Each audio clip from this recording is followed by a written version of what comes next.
महाराष्ट्र बैलगाडा शर्यत क्षेत्रातील प्रसिद्ध अनुभवी गाडा मालक म्हणजेच बबनदादा चव्हाण. बबनदादा चव्हाण हे कोरेगाव तालुक्यातील लासुर्णे या गावात राहतात. बबनदादा हे शेतकरी कुटुंबातून असल्यामुळे बबनदादांच्या दावणीला कायम बैल असायची. बबनदादांना काळ्या मातीशी जोडून राहायला खूप आवडायचे.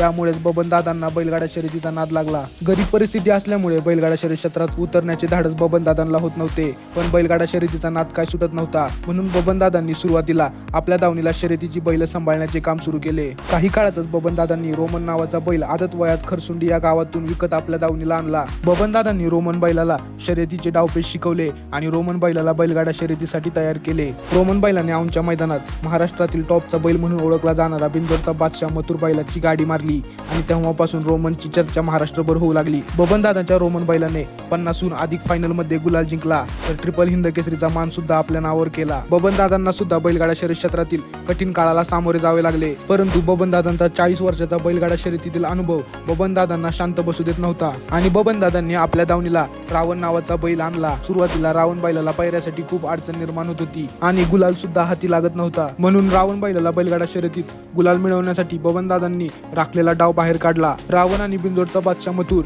यांचा पायरा निमसोड केसरी 2026च्या मैदानासाठी केला. बबनदादांच्या अनुभवामुळे रावण बैलाने सुद्धा निमसोड केसरी 2026च्या मैदानात दुसरा नंबर करून गुलाल आपल्या नावावर केला. बबनदादांनी आपल्या अनुभवाच्या जोरावर घडवलेले रोमन आणि रावण बैलांनी बबनदादांचे नाव महाराष्ट्रभर गाजवले. म्हणूनच महाराष्ट्र बैलगाडा शर्यत क्षेत्रातील प्रसिद्ध अनुभवी गाडा मालक म्हणून बबनदादा चव्हाण यांना ओळखले जाते.